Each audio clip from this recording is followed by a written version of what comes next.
All right, guys, the much anticipated DJI Ronin-S just came in. We're gonna dive right into some of the things that I think you guys should know, especially as it relates to setting it up with the Sony A7S II.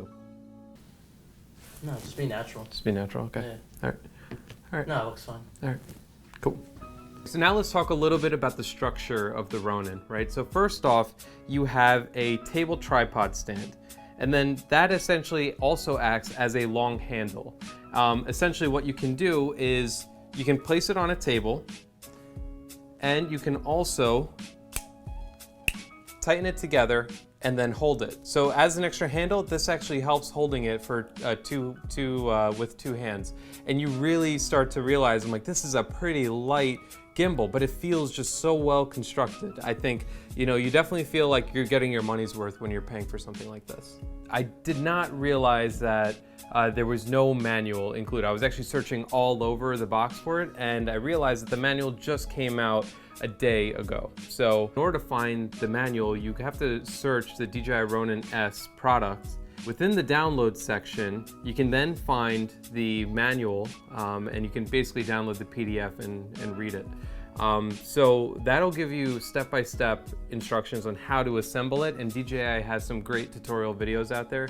Essentially, once we opened up the box, I was trying to figure out how to charge this thing, and it was right in front of my face, but there were so many different parts and I had no idea where to start. You essentially have three pieces that come with the Ronin. You have the tripod stand, you have the handle battery, and then you have the gimbal itself.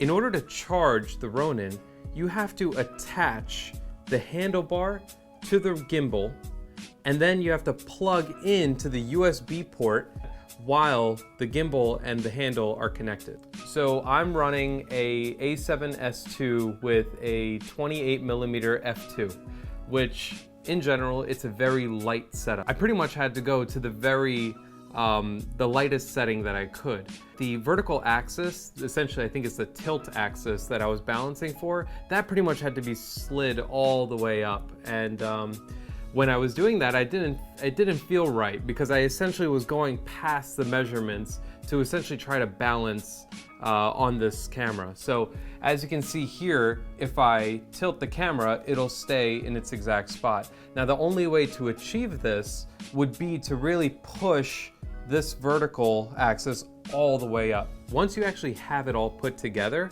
and you actually want to go out and shoot, you'll notice when you power on the Ronin-S, you notice that the motors aren't actually working, and you're like, what's wrong with this thing? So in order to power it on, you actually have to turn on the handle, and you also have to turn on the gimbal itself.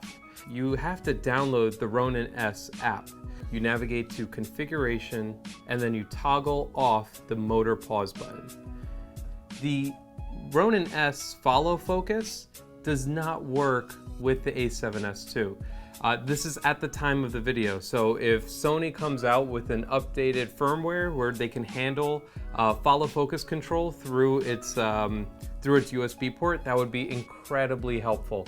But at the time of this video, unfortunately, I was scrambling all around, and in the Ronin manual, the Sony A7 series does not support the follow focus. The one thing that I loved with the DJI Ronin-S is that it came with a Manfrotto-like plate. And I found that that was extremely convenient for me, because if I wanted to go from a gimbal to a tripod, I can actually detach the camera right off the Ronin-S and attach it right onto my tripod with no delay. It's pretty quick and very seamless. In order to set this up on your camera, you want the arrow pointing forward. So essentially this screw right here is gonna hold your lens support if you need it. So if you have a longer lens, you can screw in your lens support in there.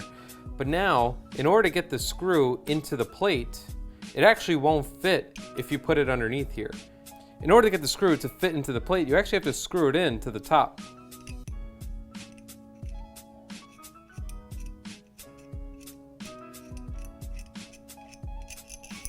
What we're able to do is we can just use the lever, and we can just pull out the Manfrotto plate and just attach it right to a tripod. Previously, I had used a Ronin-M plate, and in order to get this onto a tripod, I'd have to take it out of the Ronin-M and purchase a cinnamilled adapter. And then after that, I would have to tighten it with an Allen key. And over time, that got very frustrating, almost to the point where I nearly never did it. So that was a huge benefit for me. So let's talk about a couple of differences with the Ronin-M. And so the Ronin-M and the Ronin-S are very different. I think if you've never shot with a one-handed gimbal, there is some practice that you will need to have. You definitely need to put in some time to get good experience with a one-handed gimbal. But the Ronin-S is fun to use. So, I personally do not have too much experience with the one-hand gimbal. I almost bought the Zhiyun crane, but when I got it, I felt like the build quality was not there. The natural fluid movement of the Ronin, I did not find that with the Zhiyun. So for me, with the Ronin-S announcement, I was very excited because I know when I turn my body, I like that smooth track where, if I turn, it almost it's not too rough. But you can also, enable the sports mode and zip around to get the shot that you need.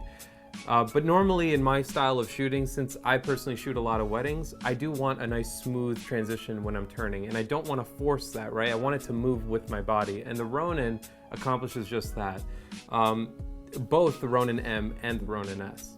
So with the Ronin-S, in terms of build quality, I am very happy with it. It's very comfortable and it does not hurt my back when I've been shooting. I just came back from a 3-hour shoot and I am fine. I do not feel tired. While normally if I'm shooting with my Ronin-M, my back starts to hurt, or I'm not feeling too comfortable because I have to look down at the screen. With the Ronin-S, I can actually see the screen right in front of me, so I don't actually have to have bad posture while I'm shooting. And I think over time that'll definitely help for a lot of the shooters out there that are going in for multiple hours of a shoot. I think that also really helps. All right guys, so I just want to thank you guys for watching this video. I appreciate it. This is my first one, so I definitely want to hear what you guys think. Leave a comment, subscribe, like, book us.